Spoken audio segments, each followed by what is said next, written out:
Hej Alexander, du har skrevet en synopsis her i historie og samfundsfag, der handler om John Stuart Mill. Og de første 10 minutter her af eksaminationen, det er jo dine, hvor du kan præsentere dit emne, og derefter så må du så forvente, at vi kommer og stiller dig nogle spørgsmål. Nu går det bare i gang.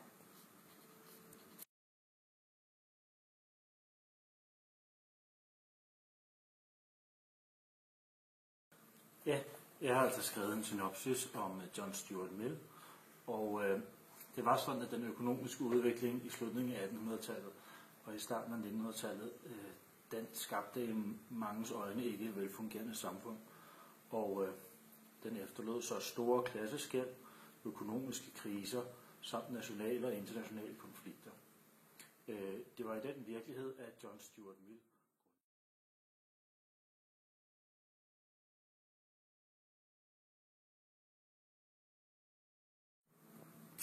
Hej, jeg har arbejdet med John Stuart Mill, og i forhold til den synopsis, I har fået, der har jeg altså lige ændret min problemformulering lidt. Jeg vil stadig gerne se på, hvilken betydning John Stuart Mills teorier har haft for det radikale venstre, men jeg vil også gerne prøve at undersøge, hvorfor hans tanker slog igennem i slutningen af 1800-tallet. Og så har jeg beholdt mine 4 første underspørgsmål, men så har jeg altså også lavet 2 nye underspørgsmål. Jeg vil godt prøve at spørge, hvilken betydning John Stuart Mill fik for synet på kvindernes rettigheder.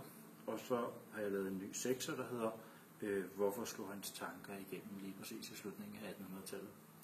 Og de næste 10 minutter har jeg valgt 2 underspørgsmål ud, som jeg gerne vil fokusere på. Det første er, hvordan ser John Stuart Mill på statens rolle?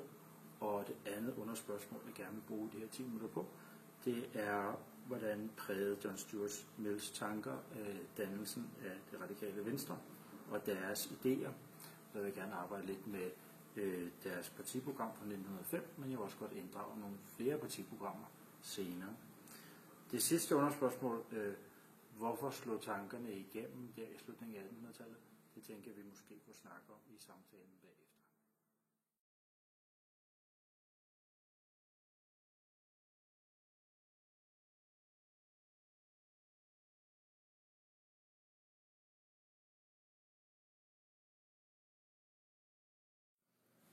Alexander, du skriver i din synopsis, at socialliberalisterne ønsker det, du kalder en blandingsøkonomi, som er et kompromis mellem planøkonomi og markedsøkonomi. Kan du prøve at uddybe det, og hvor har du det fra? Ja, når John Stuart Mill snakker om en blandingsøkonomi, så mener han jo, at man ligesom skal blande økonomien. Noget med, at staten skal spille en rolle. Og Ja, men Alexander, kan du ikke prøve at vise et sted, hvor han selv skriver noget om det? Du henviser jo til On Liberty. Har du den med? Jeg har altså ikke taget nogen bøger med. Okay, det troede jeg ikke, man skulle have med. Okay, så du kan ikke sådan lige komme med et citat, eller noget, han rent faktisk har sagt selv? Nej, jeg kan altså ikke lige huske, hvor han har skrevet det. Ja, selve ordet blandingsøkonomi betyder, at staten, i modsætning til de tidligere liberalister, skal blande sig i økonomien, altså gribe ind i økonomien. Og det skriver John Stuart Mill om i et af sine værker her, On Liberty, og jeg kan lige prøve at læse et af citaterne op, hvor han skriver om det.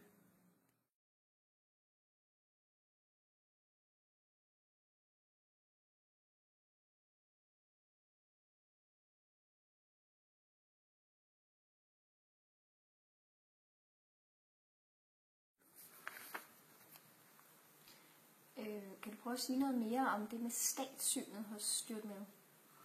Ja, altså jeg har lavet en sammenligning, hvor jeg sammenligner John Stuart Mill med John Locke og med Karl Marx, og jeg har lavet sådan et skema her, hvor jeg har stillet dem op over for hinanden og prøvet at sammenligne nogle forskellige kategorier.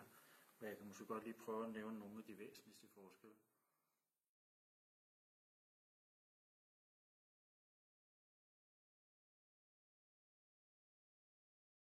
Kan du også sige noget om de metoder, du har anvendt i dit arbejde? Ja, jeg har blandt andet brugt den ideologikritiske metode og en socialhistorisk metode, og jeg har også brugt kildekritik, og jeg har også brugt... Men kan du prøve at vise nogle af de kilder, du har arbejdet med, og hvad du har fået ud af at arbejde med den kildekritiske metode? Altså, når jeg ikke taget nogle af mine kilder med. Men altså, jeg har jo læst kilderne, og så har jeg prøvet at finde ud af, hvad man kan bruge dem til. Okay. Kan du præcisere, hvad du har gjort? Altså, Kan du konkretisere, hvordan du har arbejdet kritisk med kilden? ja, altså, jeg har brugt den som beretning. Og det er jo en førstehåndskilde til, hvad der foregik der, da man grundlagde det radikale venstre. Men hvis man for eksempel læser, hvordan P. Munch siger, at de så på skatter og de sociale forhold, og hvordan de så på forholdet til arbejderne og husmændene, så synes jeg egentlig ikke helt, det passer med det, som der står i deres 1905-program. Men det kan være, at det er fordi, det er erindringer, og det er noget, han har skrevet længe efter, han så har justeret på sine erindringer. Jeg synes, den er præget af en tydelig tendens, den her kilde. Okay.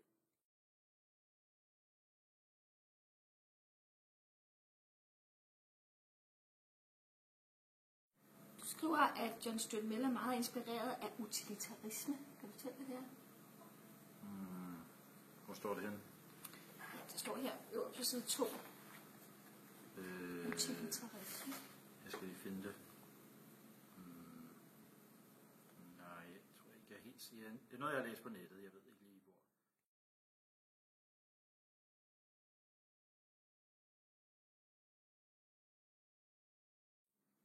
Kan du prøve at perspektivere emnet her til andre AT-forløb, du har lavet, og eventuelt i forhold til din studierapport? Ja, altså vi har lavet et forløb engang, om, hvor vi samfundsfag også var med. Har du studierapporten med? Nej, den tror jeg ikke glemt. Kan du prøve at perspektivere lidt til din studierapport? Ja, den er her. Jeg har valgt 2 forløb ud, som jeg gerne vil sammenligne med. Et forløb, som ligner meget det her forløb.